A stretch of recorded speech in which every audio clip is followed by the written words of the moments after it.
Good evening, ladies and gentlemen, and thank you for joining us tonight for an evening in conversation with David McAllister with very special guests Marilyn, Rowe and Frank Croese. I'm Kenneth Watkins, Philanthropy Director at the Australian Ballet, and I'd like to begin by acknowledging the traditional custodians of the lands where we meet today. I myself are on the lands of the Boon Wurrung and Kulin nations, and I would like to also pay my respects to the elders past and present.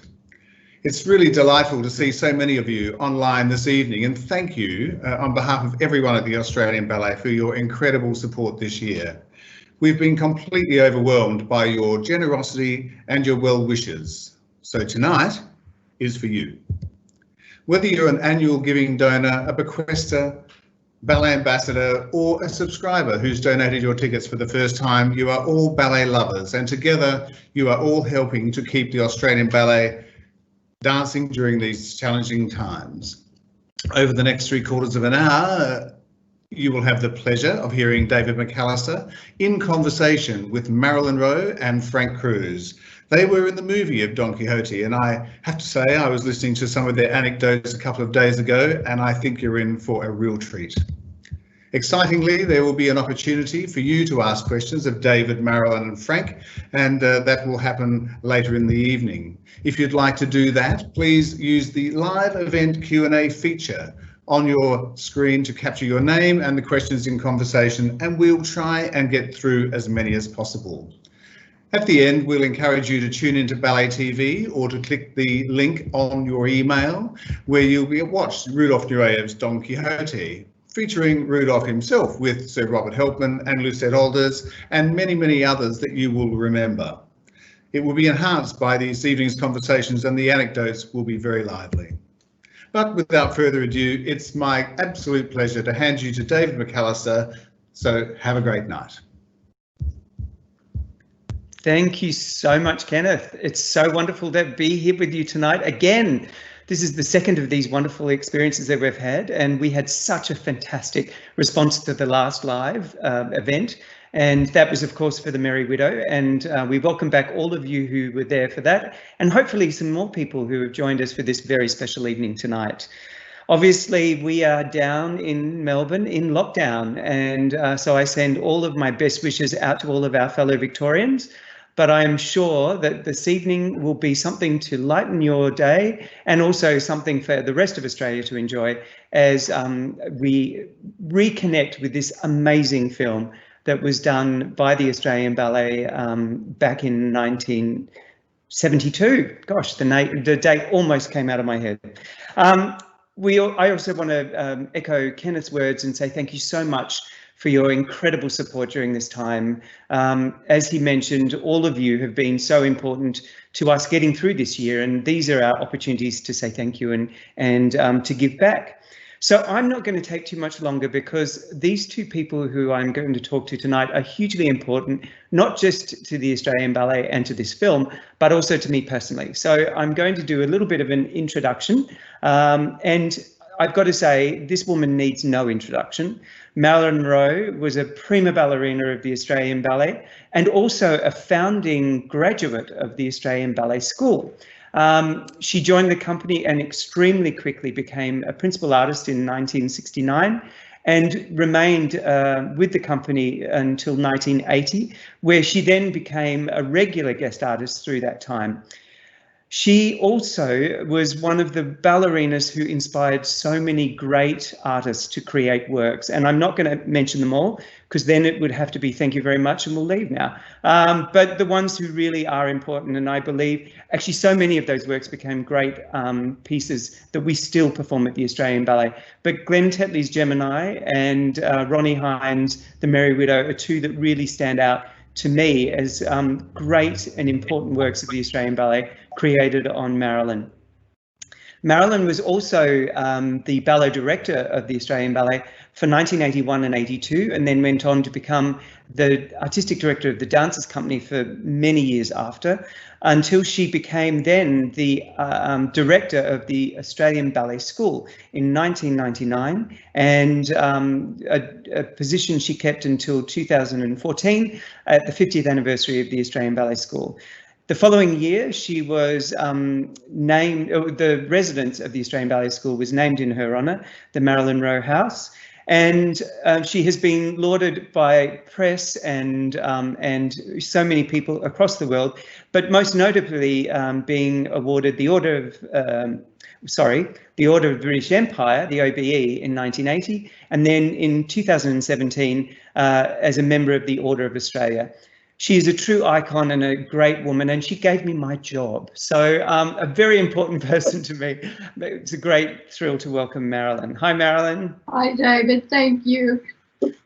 And then, of course, our other guest tonight is an equally important man because he was a fellow graduate at the very first year of the Australian Ballet School. His name is Frank Croese. Frank joined the company and very quickly was established as one of the great male partners and great artists of the Australian Ballet, spending 12 years and becoming a senior soloist. He danced with the great ballerinas of the world, including our very own Marilyn. In fact, both Marilyns and Lucette, who you'll see this evening, but really importantly as well, great international ballerinas like Margot Fonteyn and a bevy of others. So Frank finished his career with the Australian Ballet in 1976 and joined the stage management team, becoming the technical director of the Australian Ballet in 1995, and then holding that position till 2007 when he retired. Frank is not only a great man of the stage and off the stage, he's also a brilliant lighting designer who has worked across the world, obviously in many great productions for the Australian Ballet, but also for the Houston Ballet in San Francisco and also in the other ballet companies around Australia. So welcome, Frank. It's great to have you with us. Thank you, David. So I'm not going to talk too much about the time we're spending at the moment, but I'm hoping that you're both keeping well here in Melbourne during this lockdown. Yes, David, it's been a challenge, I have to say, but I'm a bit isolated where I live, but I have a garden, I have a beautiful dog, and I'm a designated carer of my baby granddaughter twice a week. So that's been a joy. Oh, that's fantastic. And you, Frank, what have you been up to? Well, eventually had time to sort of do repairs on the house and clean the house. And I have a backyard, which is wonderful now, I've discovered, after all these years of having time to be able to spend some time in it. But yes, but apart from that, yeah, nothing unusual. Well, it's great to have you with us here tonight. This is such an important part of the history of the Australian Ballet, and the company had such a strong working relationship with Rudolf during this time and before this time that the film was made. Marilyn, what was that important? How did that come about? Well, I think it basically started with Peggy, because when she was ballet mistress with the De Quavis company, Rudy had just defected, and she took him under her wing, and he spoke no French, very little English, and he loved her classes and he behaved himself very, very well at that time in her classes. And from that time she was able to influence him and encourage him to come to this young company, this fledgling company.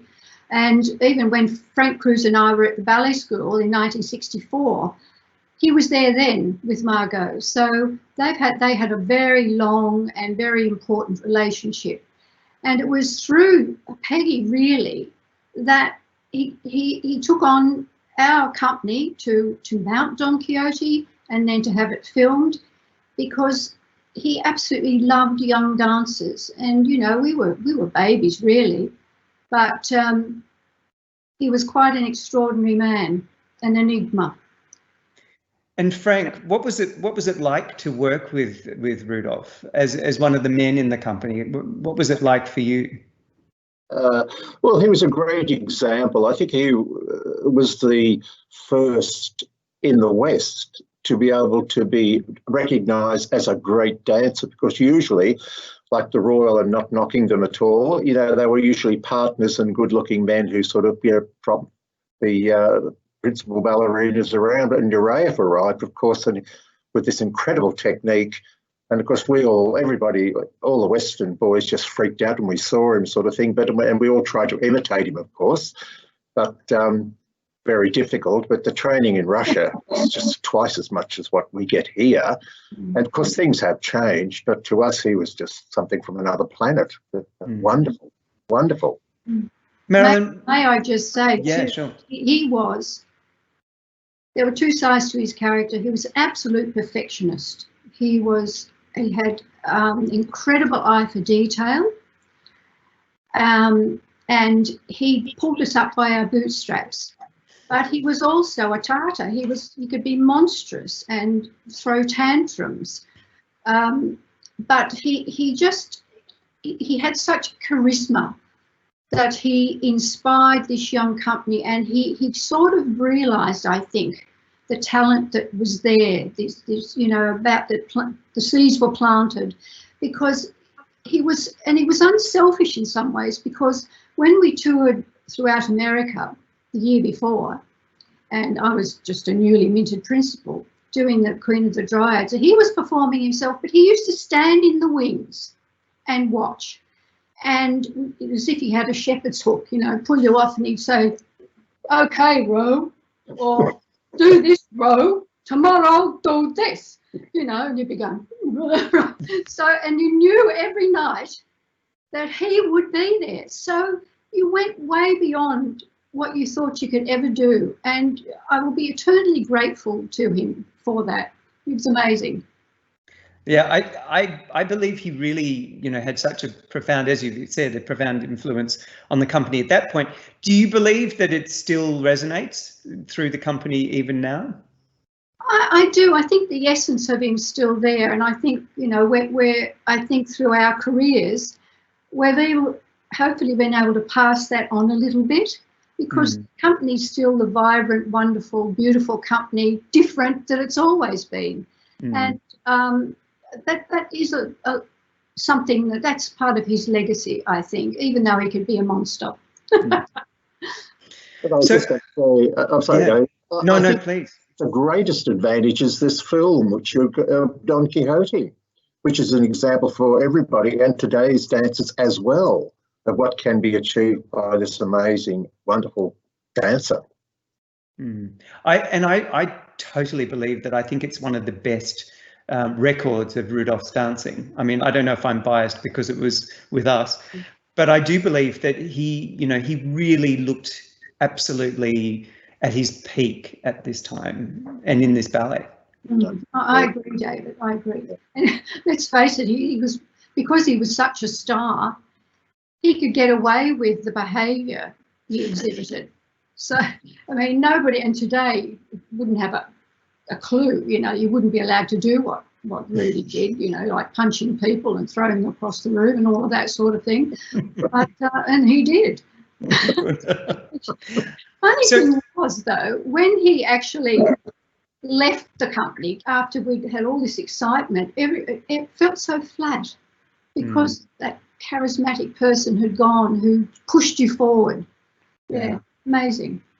So this was such a huge and audacious undertaking. I mean, obviously staging a ballet like Don Quixote is enormous anyway, but then having this sort of idea, or putting together this motion picture film of it, really, I don't remember a lot of ballets like this on film in this way.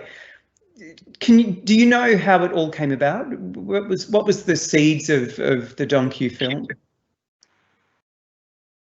Marilyn. Well, as I said earlier, it all started with Peggy, and the fact, funnily enough, when we were touring in 1965, we started in the south of France. We started learning Don Q, but there wasn't time to do it. So he said, "Okay, well, I'll teach them Raymonda instead." So we did Raymonda. So Don Q was sort of put on hold, and then it came back. And because we were so successful through that tour to America, and if you remember, Frank, in New York, it was just unbelievable. We couldn't believe it ourselves, because we were just all these unknown people. And I think, Rudy thought, okay, I'll use this company, I'll set it on them, and we're going to do it. And it is amazing for its time, let's face it. It's very exciting. Frank, when did you find out that it was going to happen? Was it very long before the actual filming? Actually, I really can't remember. I think we returned from America, and then there was lots of talk in the company about it. Then Helpman, Sir Robert Helpman arrived, sort of thing, and of course he played the Don, who was wonderful, and he was just talking around the studio, sort of thing, and that's about how we found out what it was going to actually happen. But apart from that, we never had much information, Marilyn, did we, about it? Just suddenly. No, we just did it. We just sort of put there, did it in that terrible hangar number 12. I hadn't written this down as a question, but it'd be really fascinating to know, because obviously you all danced the roles that you danced in the film on stage, and probably other roles as well. Was there sort of a sense of entitlement that you would be dancing those particular roles in the film? Frank, were you definitely going to be Lorenzo? Oh, definitely. Yeah. I mean, I think we'd been through a few scenarios in London when he was teaching it to us. You know, there was the matadors and other different bits and pieces, but I think he'd sorted it all out by the time we hit America. And by the time we got home, we were all sort of, earmarked for what we were going to do, and that was what Rudy said happened. Yes. And so tell us, Marilyn, what was the actual experience like? What was it like to be involved in a film? Extraordinary. It really was unbelievable in that hangar. And of course, Barry Kay, who was the designer, he roamed the set with these pressurised spray cans because we wanted this lighter and this darker. And you'd see him trudging around, Frank, didn't he? And he even sprayed the horse. And eventually the poor horse died because it wasn't a very well horse to start with. I think the poor thing was ready for the knackery, but Barry killed it. And he sprayed all the vegetables. I don't know about the chooks because we had live chooks, but he sprayed also the costumes. And our darling little Frances Towers, our wardrobe mistress, hated him to pieces. And, she said, I can't bear that man with the spray cans because when these costumes come back, they look like they've been in mud. So that was funny. And I remember that the horse, when it first entered, it did what horses do on its very big entrance, and they had to clean all that up for it to start again. And was it the usual sort of movie picture sort of thing where you had to be there at, first thing in the morning and then stay until late at night? Definitely. Yeah. Yes. Class was at 7 a.m. So we had to, depending what one was doing, you had to be sort of partly made up before that because filming started at 9.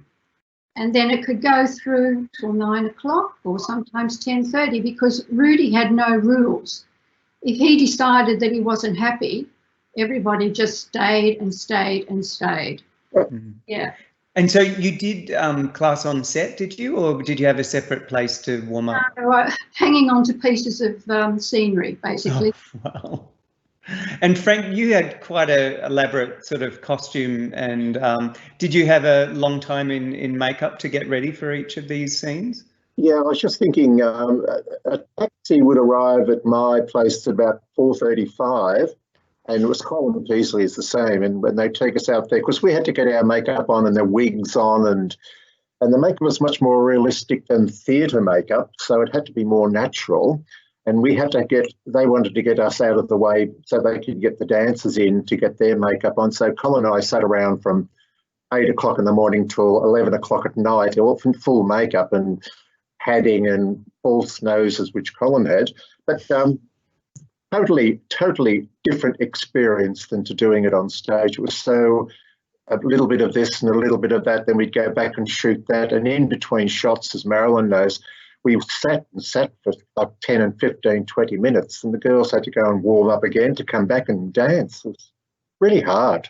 Goodness. Really hard. And it was the middle of summer, November, and in an airport hangar, I can't imagine it would have been that luxurious. David, it wasn't. And the vegetables, after 3 days, they started to smell, particularly the fish. And talking about costumes, I in the street dancer scene, normally women obviously have elastic to hold up their costumes. New costumes in between, of course. And Rudy said, yet elastic. So if you really watch the film, you'll see the street dancers' top. They're just these two little pieces of lace. So they used to be glued to my breasts. And the bodice was boned up to under the breast. And the whole day we took to film the street dancer in Espada, I'd been in this costume for so long, and it got to be really late in the evening. And he said, he was up on the crane and he said, I want to do a run through. No stop, no stop. Okay, right, there we go. Anyway, we got right to the end and there was deadly silence. And I thought, oh my goodness, it must have been dreadful. And I was waiting for him to scream. And he started to kill himself laughing. And everyone else then started to laugh because he had allowed the whole thing to go through from beginning to end, where my top slowly peeled away. And at the end, I was totally bare-breasted. Oh, no. And he was such a, I mean, this was this wicked side of him. Oh, it's so embarrassing. God. But you kept going, you didn't even realise. I didn't even realise because I'd been in it for so many hours. It just felt like it was still there. And, you know, I had peeling skin and, oh my unreal. God. You know, so luckily none of that made it into the final film. No, I hope that ended up on the cutting room floor, never to be seen again, David. The biggest question is, did you have to glue on and start again? Yes. Oh, absolutely. No. And my hair, I think people think it's a wig. It was my own hair, all teased, which took hours and then hours to brush it out. Yes. Oh, my goodness. What an experience. and Frank, doing those you know, those scenes with Lucette and Rudolf, I mean, it's really hard to keep that spontaneity, and it looks so spontaneous on the film. How many times would you be going over and doing that to make those scenes look so natural? Well, the thing is, as we were saying, it wasn't like a performance where all your acting is directed to the audience. It was different shots taken at different angles. So you do one shot at one angle, then they do the same shot again and move the cameras around to the other side of you or in front of you or on top of you, as Marilyn was saying, sort of thing. So you had to keep repeating it. But Lucette was wonderful. I mean, she was totally full on Petrie, 100%. 24 hours a day. Rudy just used to come bursting on, and you naturally got into the mood very quickly because he's such, you know, he was such a dramatic, wonderful actor and very forceful and very realistic. But it was very hard, as you say, trying to get in the mood. But he certainly got you in the mood very quickly, you know, if you weren't. But, and of course, as Marilyn said, he had Kelvin stand in for him, obviously. But Lucette was amazing. She just calmly did it. She just calmly went on. I think it was the only way she could get through it. It was incredible.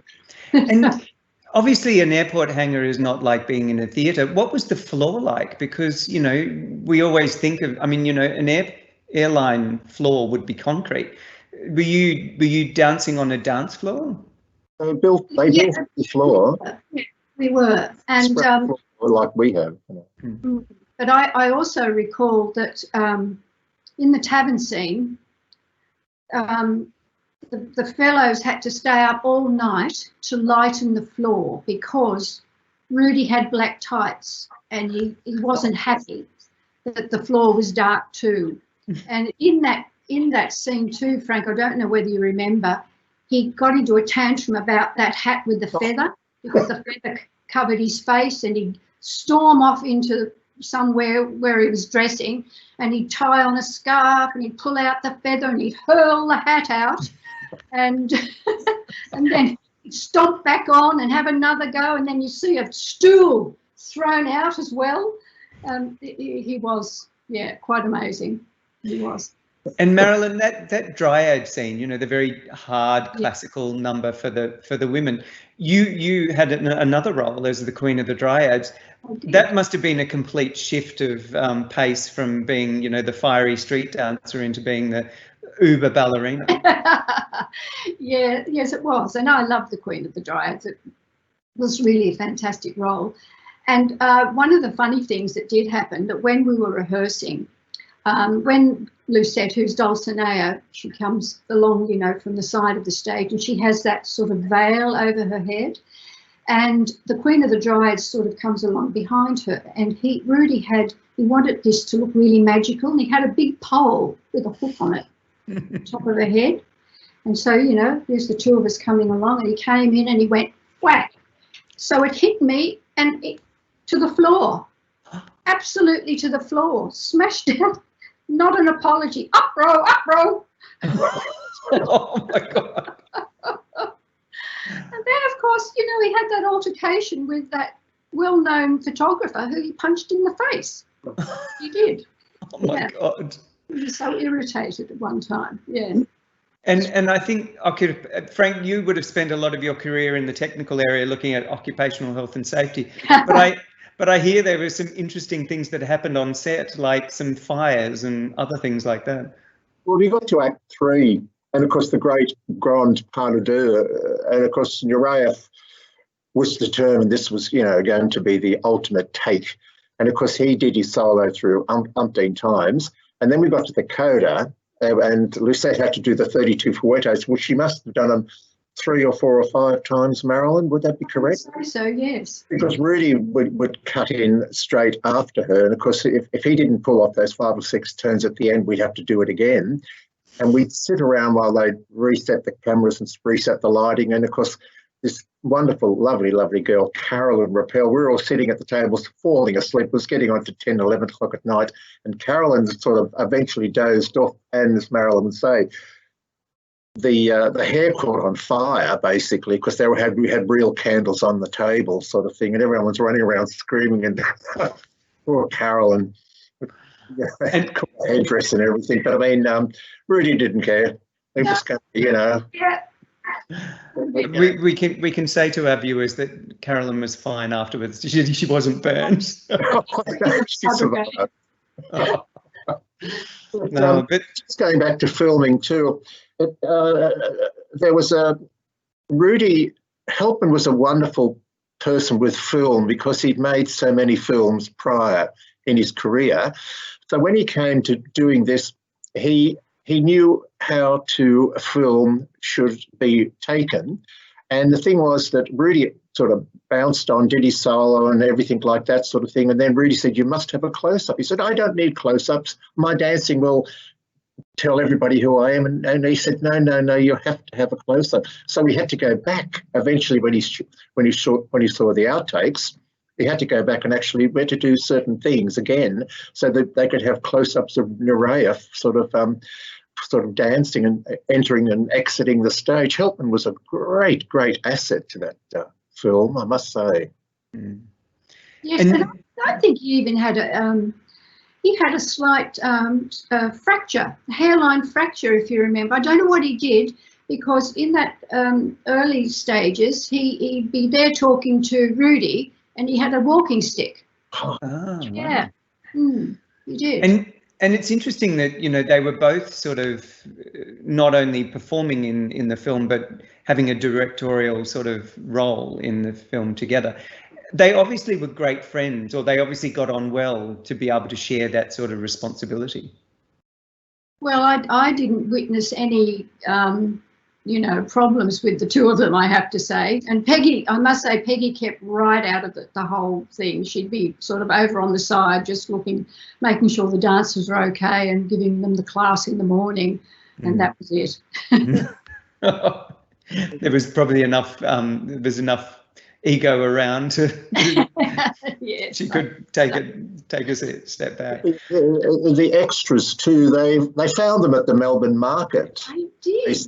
And they all knew, they never had to be given any direction because they were just sellers at the market, and they had their stalls and everything like that. They were wonderful people, and they were really, really intelligent and very wonderful actors. I mean, they never had to act anyway, sort of thing, but they were really, really, really, really helpful towards the look of the film.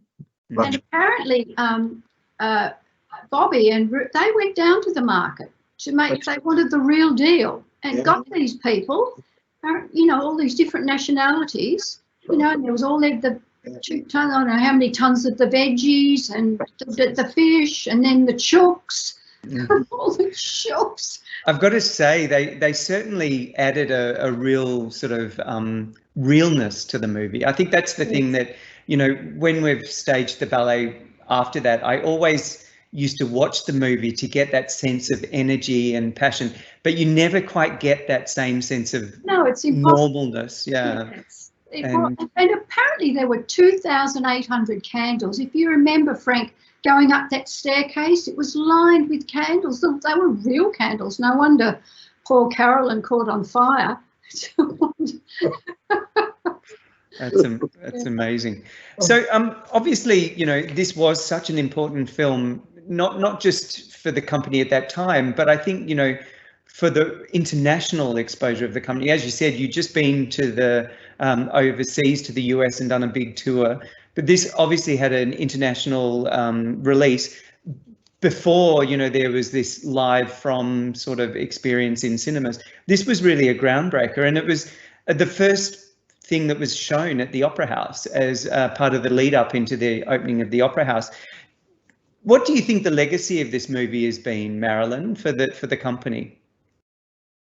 Well, I think, you know, when you look at the Rudy and Nureyev and the creation of it, it still lives within our company. I think that's really part of his legacy. So, you know, all of those, the detail, and it belongs to the Australian Ballet, and I love that.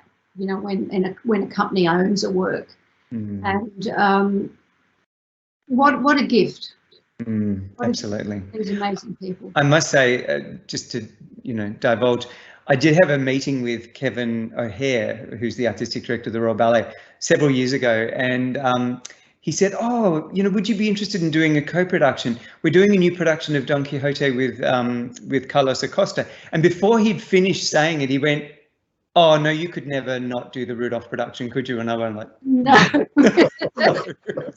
No matter how good the new production is, Rudolf's Don Quixote is part of our DNA. Absolutely right. Yeah.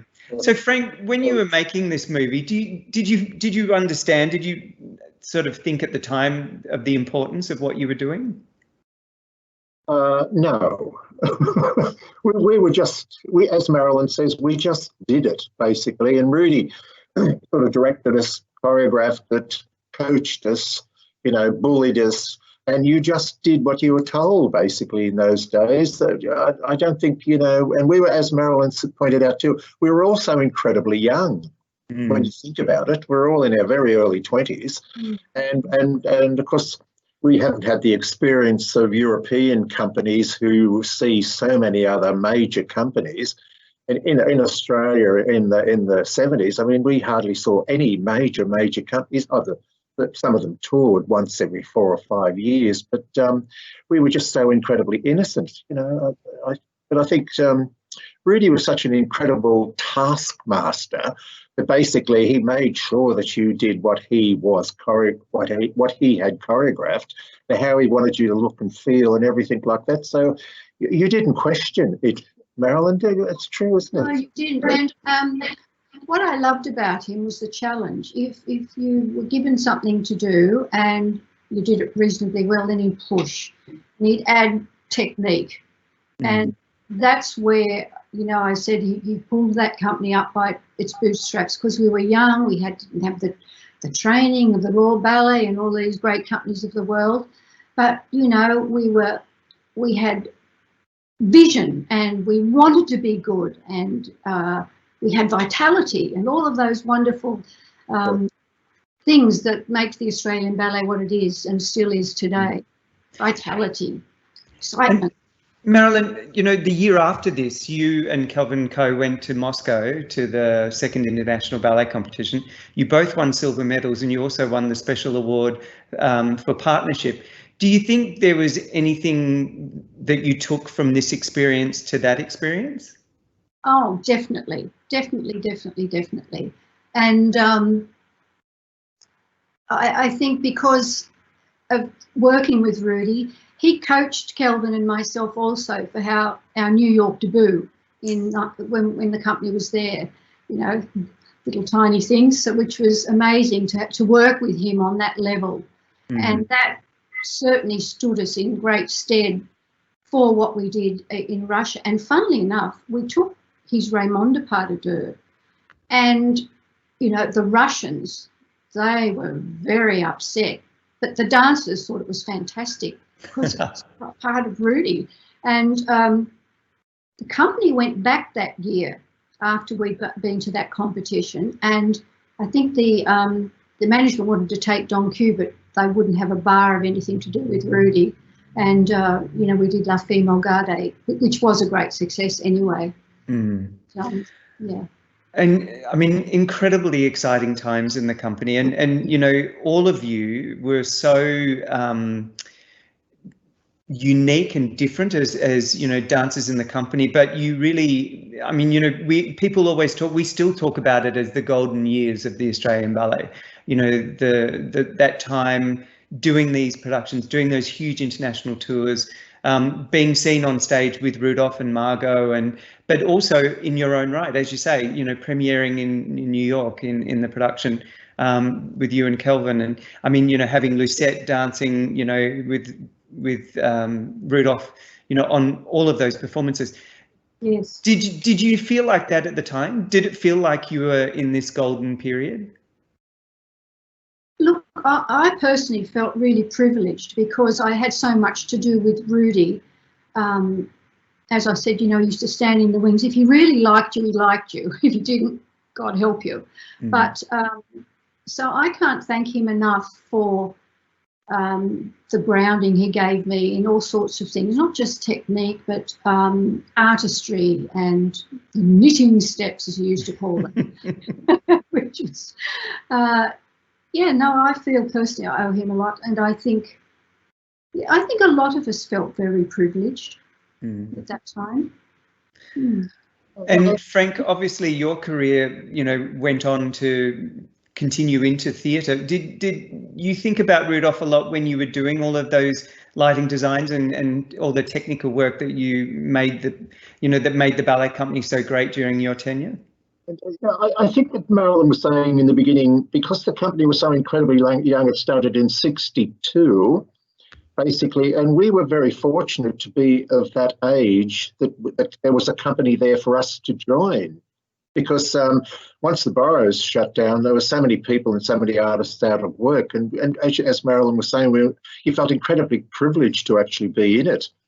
But yes, with Nureyev and his productions, he knew exactly what he wanted, and he was never backward in coming forward and telling you what he actually wanted. And even with the technical people, I mean, the tantrums, I mean, he'd be ripping a costume to shreds in the wings in Adelaide. I remember that.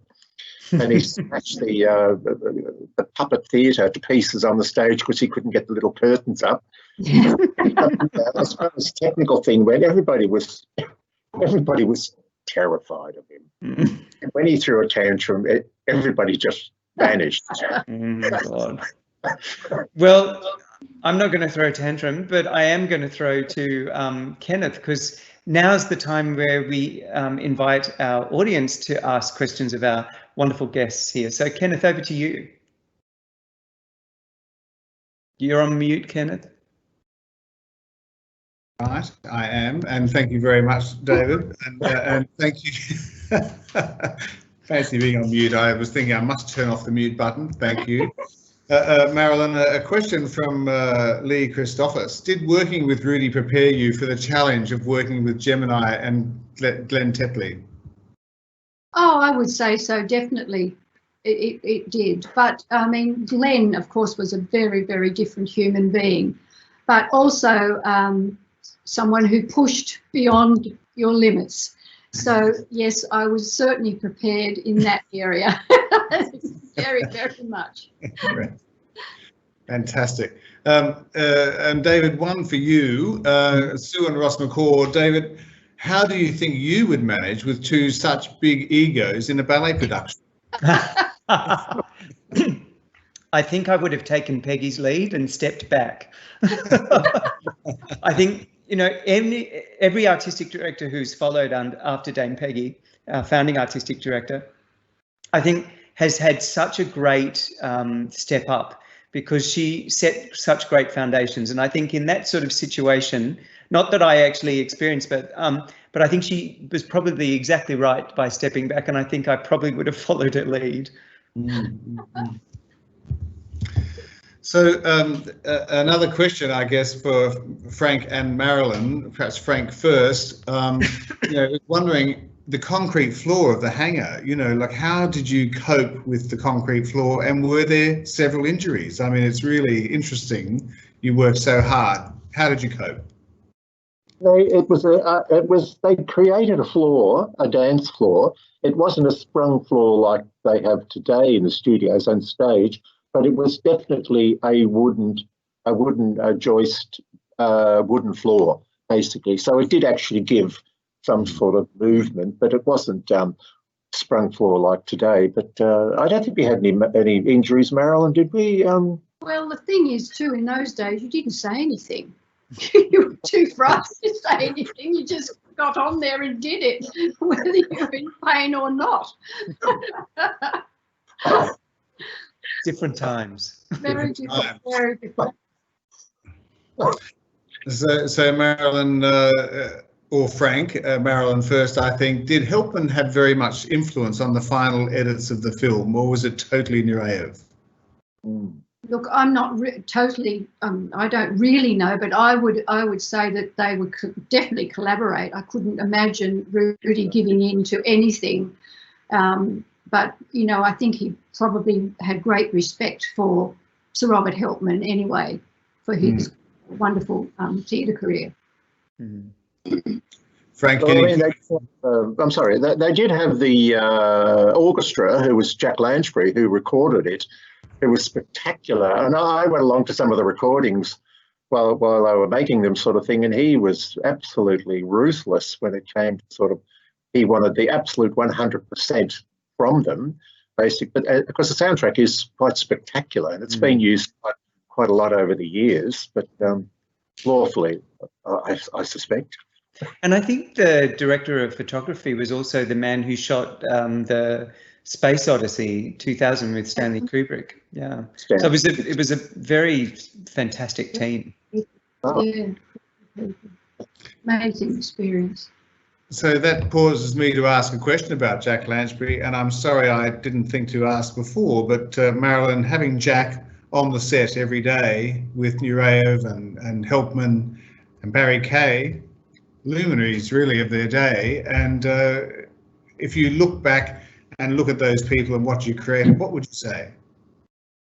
I say we were just so very, very lucky to be surrounded by an extraordinary group of talented individuals who came together and produced this amazing film in, you know, those very early days. And Jack too, he was fantastic. He loved musical dances, and Rudy was a very musical dancer. So if you know, you weren't, you certainly learnt to be. Jack was. They all were wonderful. It was extraordinary. Frank, any comment from you? Oh no, I was just going to say with Jack, of course, he was conductor for the Royal Ballet, and he knew what dancers needed and what they didn't need, and he knew when to push them and hold back for them.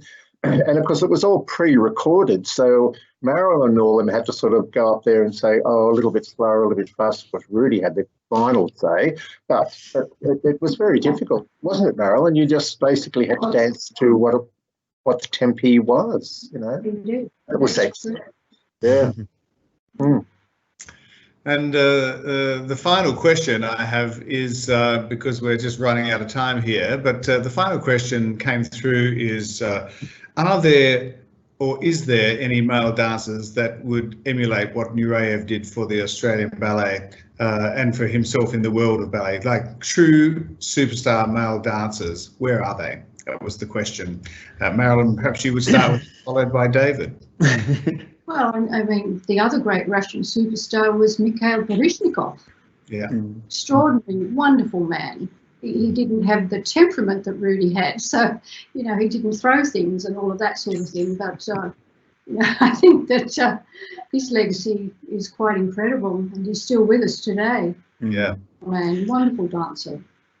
I think, you know, the thing about Rudolf that was a little bit like Nijinsky. I mean, because they came at a time where what they did was so uniquely different to everybody else. And, you know, Nijinsky changed male dancing because of his, in a way, madness, but, you know, his incredible ability. And, you know, he had a career that only went for something like 6 years. And then from Nijinsky, you know, then there was this very long period of just sort of, you know, a lot of great dancers, but no one that really, you know, stepped above the group until Rudolf. And, you know, and part of it, I think, possibly was Rudolf's temperament and his belief in himself, you know, that made him the great star. Because, you know, if you look in a way, I mean, Baryshnikov was probably a better dancer. And I mean, I remember when we went to Russia and we actually saw a copy of this video that was pirated, and, you know, they were so proud that they had this,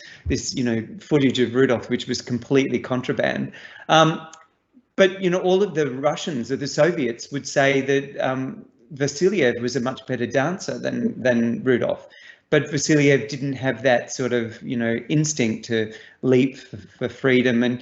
And for the West, I think, you know, there's that whole conversation that Rudolf killed a whole generation of male dancers, and yet he also elevated the next generation of male dancers. And I remember reading or seeing, I think, an interview with Anthony Dowell where he said, you know, if it hadn't have been for Rudolf, I wouldn't have had the career that I had, because, you know, he saw the ability in me, but he also kept, you know, he enabled Anthony to keep his Englishness, but elevate, you know, what he did. I agree with you, David. He did. He really, really did. And I mean, that personality was unique. He wasn't an enigma. He was an extraordinary human being, basically. And, you know, where are the dancers today? I think there are dancers, you know, of equal of Rudolf's capacity, probably even better, because dancing always improves. It's a generational thing. But the star quality, I think, it's a different world, you know, when people are famous for just being, you know, famous, that people being famous for doing something becomes much harder. So, you know, I think there are equally famous dancers. I mean, you know, our future director, David Holberg, is one of the great stars of, you know, ballet in the world. But, you know, Rudolf had a thing, and Margot had something that, you know, even now, if you ask the general public, you know, are there any ballet dancers you've heard of? They'll still say Rudolf Nureyev and Margot Fonteyn. It's just, you know, I think it was just that time. It was that pre-social media, you know, Mr. Warhol, what's his name? Andy Warhol, you know, before the 15 minutes of fame, they had all the fame. They did. Well, I think that might bring us to a close now. And look, I have to thank Marilyn, David, Frank for really bringing us some beautiful stories. You know, I never tire, and I'm sure you, the audience watching tonight, never tire of the wonderful stories and the legacy that is the Australian Ballet and what we have into the future. And I'd like to thank you all for joining us tonight. Thank you for your generosity, your philanthropy and support, and your well wishes. You keep telling us how you feel about the company, and we're just delighted to hear your stories as well. So if you'd like to move across now to Ballet TV, it's in the email you received. You can click on that and watch the movie, or you can go to the website and watch the movie now and see the incredible legacy that is Don Quixote with the Australian Ballet, Nureyev and Lucette Alders. Thank you very much and have a really enjoyable night.